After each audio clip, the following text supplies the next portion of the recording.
ಚನ್ನಬಸವೇಶ್ವರ ಗುರುಕುಲಕ್ಕೆ ಮಹಾರಾಷ್ಟ್ರದ ಕ್ರೀಡಾ ಸಚಿವ ಸಂಜಯ್ ಬನ್ಸುಡೆ ಭೇಟಿ. ಪಟ್ಟದೇವರ ಸೇವೆ ಅವಿಸ್ಮರಣೀಯ. ಗಡಿಭಾಗದಲ್ಲಿ ಡಾಕ್ಟರ್ ಬಸವಲಿಂಗ ಪಟ್ಟದೇವರು ಸಲ್ಲಿಸುತ್ತಿರುವ ಸಮಾಜ ಸೇವೆ ಅವಿಸ್ಮರಣೀಯವಾಗಿದೆ ಎಂದು ಮಹಾರಾಷ್ಟ್ರ ಯುವ ಮತ್ತು ಕ್ರೀಡಾ ಕಲ್ಯಾಣ ಸಚಿವ ಸಂಜಯ್ ಬನ್ಸುಡೆ ಹೇಳಿದರು. ಭಾಲ್ಕಿ ತಾಲೂಕಿನ ಕಡ್ಯಾಳ ಚನ್ನಬಸವೇಶ್ವರ ಗುರುಕುಲದ ಅನುಭವ ಮಂಟಪದಲ್ಲಿ ಹಿರೇಮಠ ಸಂಸ್ಥಾನ ವಿದ್ಯಾಪೀಠ ವತಿಯಿಂದ ಸನ್ಮಾನ ಸ್ವೀಕರಿಸಿ ಮಾತನಾಡಿದ್ರು. ಪಟ್ಟದೇವರು ಬಸವಣ್ಣನವರ ಅಪ್ಪಟ ಅನುಯಾಯಿಯಾಗಿದ್ದಾರೆ. ಬಸವ ತತ್ವವನ್ನು ಕರ್ನಾಟಕ ಅಷ್ಟೇ ಅಲ್ಲದೆ ಮಹಾರಾಷ್ಟ್ರ ರಾಜ್ಯದಲ್ಲಿ ಮರಾಠಿ ಭಾಷೆಯಲ್ಲಿ ಸಾಹಿತ್ಯ ರಚಿಸಿ ವ್ಯಾಪಕವಾಗಿ ಪ್ರಚಾರ ಪ್ರಸಾರ ಮಾಡಿ ಮರಾಠಿ ಭಾಷಿಕರಲ್ಲಿ ಬಸವ ತತ್ವ ಮಹತ್ವವನ್ನು ಸಾರುವ ಪ್ರಯತ್ನ ಮಾಡ್ತಿದ್ದಾರೆ ಎಂದು ಮೆಚ್ಚುಗೆ ವ್ಯಕ್ತಪಡಿಸಿದರು. ಪಟ್ಟದೇವರೊಂದಿಗೆ ಹಿಂದಿನಿಂದಲೂ ಆತ್ಮೀಯ ಒಡನಾಟ ಇದ್ದು ಮಹಾರಾಷ್ಟ್ರದ ವಿವಿಧೆಡೆ ಸಭೆ ಸಮಾರಂಭಗಳಲ್ಲಿ ಹಲವು ಬಾರಿ ಪೂಜ್ಯರ ಜೊತೆಗೆ ವೇದಿಕೆ ಹಂಚಿಕೊಂಡಿದ್ದೇನೆ. ಪೂಜ್ಯರ ಸೇವೆ ಬಗ್ಗೆ ತಿಳಿದುಕೊಂಡಿದ್ದೇನೆ, ಆದರೆ ನೋಡಿರಲಿಲ್ಲ. ಈ ಭಾಗಕ್ಕೆ ಭೇಟಿ ನೀಡಿ ಪೂಜ್ಯರ ದರ್ಶನ ಪಡೆದಿರುವುದು ನನ್ನ ಸುದೈವ ಎಂದರು.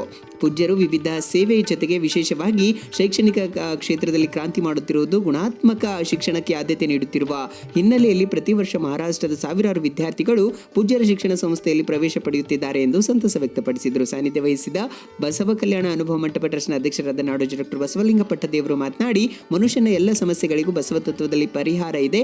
ಆ ಕಾರಣಕ್ಕಾಗಿಯೇ ಬಸವ ತತ್ವವನ್ನು ಜಗದಗಲ ಮುಟ್ಟಿಸುವ ಪ್ರಯತ್ನ ಮಾಡಲಾಗ್ತಾ ಇದೆ ಎಂದು ತಿಳಿಸಿದರು. ಈ ಸಂದರ್ಭದಲ್ಲಿ ಉದಗಿರದ ಮುಖಂಡ ರಮೇಶ್ ಅಂಬರ್ಖಾನೆ, ಮಲ್ಲಿಕಾರ್ಜುನ ಸ್ವಾಮಿ, ಚಂದ್ರಕಾಂತ್ ಪಾಟೀಲ್, ಡಾಕ್ಟರ್ ಪಟವಾರಿ, ಶಿವಾಜಿರಾವ್ ಕಾಳೆ, ನಾನಾಜಿ ಪವಾರ್, ಆಡಳಿತಾಧಿಕಾರಿ ಮೋಹನ್ ರೆಡ್ಡಿ, ಪ್ರಾಚಾರ್ಯ ಬಸವರಾಜ ಮಳಕೆರೆ, ಸಾಹಿತಿ ರಾಜು ಜುಬೇರ್ ನಿರೂಪಿಸಿದ್ರು. उपप्राचार्य सिद्धराम गोग्गा वंदिसिದ್ರು.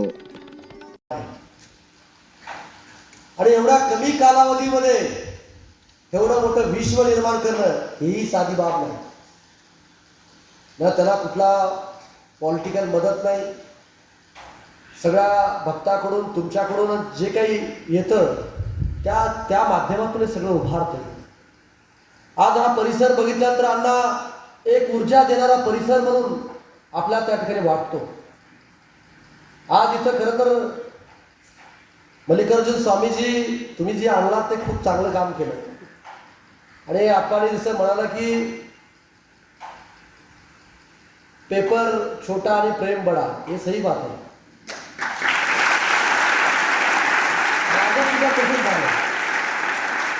आपण माझा कसा शेड्यूल ठरलेला असतो.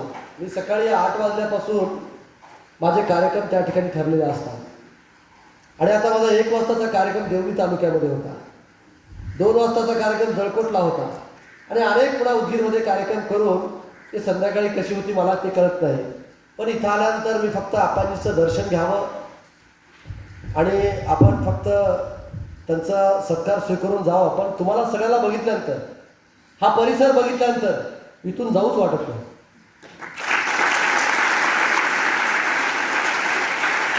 आणि प्राचार्य साहेब, आपण खरं तर तुम्ही परिसर, इथले झाडं, इथला मास्टर प्लॅन, इथले ऑडिटोरियम आणि हे सगळे मुलं सुद्धा, प्रत्येक मुलगा डिसिप्लिनमध्ये आहे.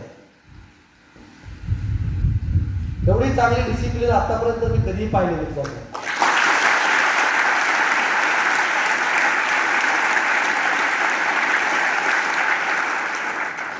आपाजी अनेक महात्म्यांशी, अनेक जगद्गुरूंशी, अनेक शंकराचार्यांशी माझी भेट झाली.